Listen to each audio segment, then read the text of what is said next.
guys, it's Rachel. I'm here at the DiRT Showdown event. We're going to be checking out some gameplay of the new game in the DiRT series and some interviews for you guys coming right up.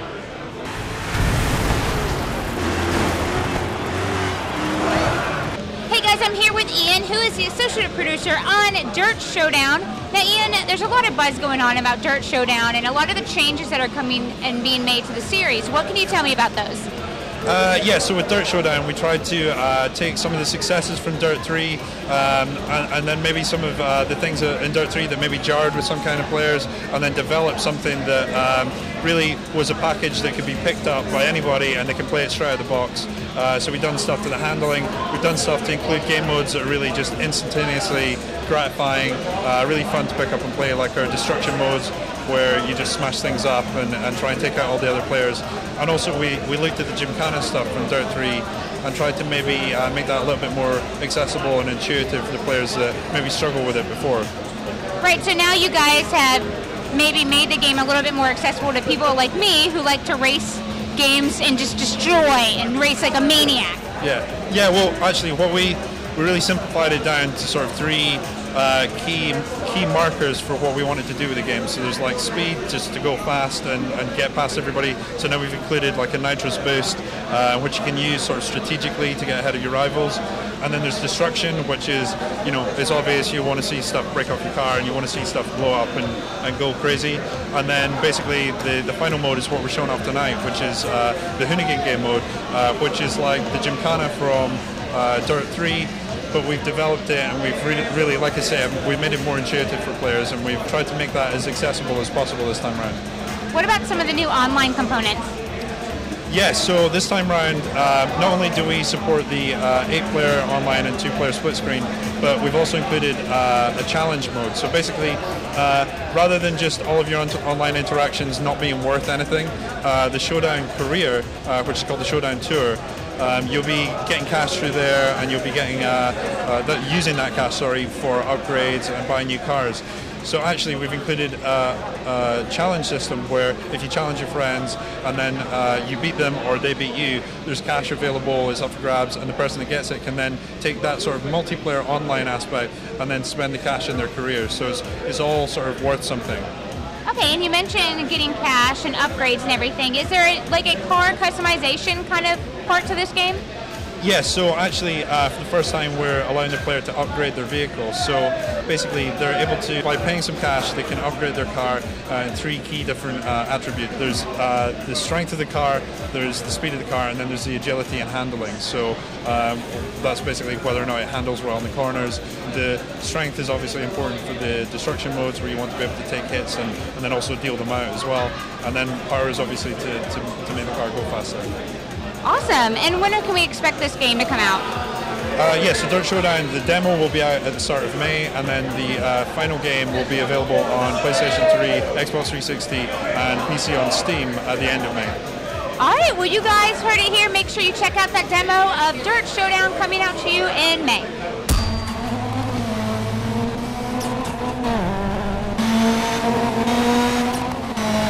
Hey guys, this is Rachel. I'm here with Christian, who does a lot of stuff in the game. Not only did he write the script, he also voice acted and picked a lot of the music in the game. Music Supervisor, that's the title they gave me. Music Supervisor, you have a whole lot on your plate there. If it doesn't involve anything that involves smartness or, intelligence, that's me. Because I can't program worth anything, dude.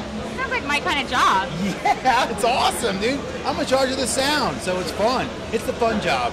Right, can you deliver some of those famous lines from the game? Well, they wanted me to talk about T-boning, because there's lots of smashing in this game. So I was like, well, I'm getting bored of this phrase. How about perpendicular awesomeness? Or when you get in a really big smash, a warm metal blanket of destruction. I love it. Or when there's like a head-on collision, it's like two cars kissing.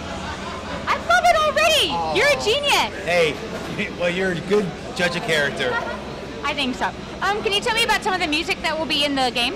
Well, it's a pretty eclectic mix, but the one thing they wanted was just high energy, high octane, pedal to the metal music. So we've got metal, we've got rock, we've got post-hardcore, but then we've got drum and bass, we've got dubstep, but the faster stuff. So we got techno like Wolfgang Gardner. I mean, we got Rise Against, man. They're badass American post-hardcore band. Templeton Beck, who's playing here later, they're from Birmingham. They've toured with Rise Against and 4 Years Strong. They're a killer kind of post-hardcore rock anthemic band. It's just really good, eclectic, high-octane party music. Because it's like a party game, you know? It's like, say you and your mates and your friends are going to go out, you know, to a club or to see a band. You can play this game a bit before you go out and then play it when you come back home. And it's just pick up and play fun with a good party soundtrack with me yelling at you. Perpendicular awesomeness! Now, personally, what's your favorite driving music? My favorite driving music, personally, is, I'm going to go with the first Kings of Leon album. Okay. Yeah, I love that album. Or AC/DC, you know, Back in Black, Iron Maiden, you know, Number of the Beast. Can we get some Led Zeppelin? Well, Zeppelin 2 is pretty much the best album ever made. Okay, you are my new best friend. Ramble. I tried to buy the house across the street from Robert Plant. Really? I moved to Birmingham to do a radio show, and I was like, I'm gonna move in next door to Robert Plant. That would be so cool. I found a 3-bedroom across the road from him, and it was not much land, but it was like $1 million for a 3-bedroom. I'm like, what? I slept on an 8th floor. Right. Yeah. But it's the same place where Tolkien came up with Middle Earth. Because if you listen to Ramble On, the lyrics are, in the darkest depths of Mordor, I met a girl so fair, and Gollum, the evil one, crept up and, you know, It's all about Lord of the Rings, that album. The thing is, Robert Plant was like, what, 19, 20? He read 3 books. One was Lord of the Rings. That's why that album is all about Lord of the Rings. You are just full of musical knowledge. I love it. Full of something, Rachel. Whatever it is, I like it. It's awesome. Woo! Awesome-tacular. I use that. That's one of my lines in the game, too. How do you come up with these words? They just like come to you? Get really drunk. I'm just kidding. There was nothing written on a can of beer. 2 cans of beer, maybe 3 is something else. I'm an MC in England. I do a lot of MCing. I'm doing the Olympics this year. That's on my bucket list. That and a gay wedding in Tuscany. So whenever I'm MCing, I want to entertain as well. So I try to like put words together. So instead of saying ridiculous, I'd say radiculous. That's rad and ridiculous in one word. Or radonkulous. It's that next level. It's like, you know, taking rad and ridiculous to the infinity of awesomeness. Right. So it's like malapproprianisms, you know. The world's your lobster. I wouldn't eat that with a 10-foot barge pole. It's just putting weird stuff together to make something a bit more awesome. Does that make sense, Rachel? I'm totally on the same level with you. Good girl. Absolutely. And lastly, what is your favorite mode in the game?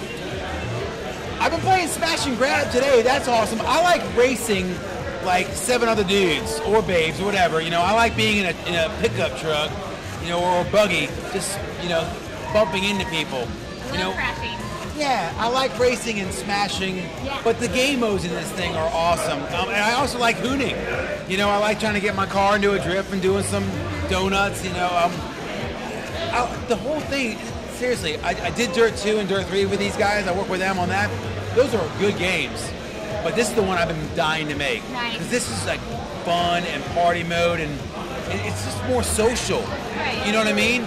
Like you can get online and do it. You can do split screen. You can get involved with your friends, and it's just got killer music. I'm pumped. That's what we like to hear. This game is going to fuel the fires of Stokeness in the belly of Stokesville. I'm going to be in there with like a pitchfork, just, you know, working those coals of stoking them in Stokesville. That makes no sense. Does it look like a flag now? It totally looks like a flag. Look at the waving of the flag. These colors don't run. America, fuck yeah. Really? Can you say the F-bomb on I this just show? did. I don't know. We'll see if that gets edited or not. Okay, I want to party with you, cowgirl. Well, thank you so very much. You're welcome, Rachel. Listen, I want you to go fast, take a chance. Remember, you can't get hurt in the air, and speed is your friend.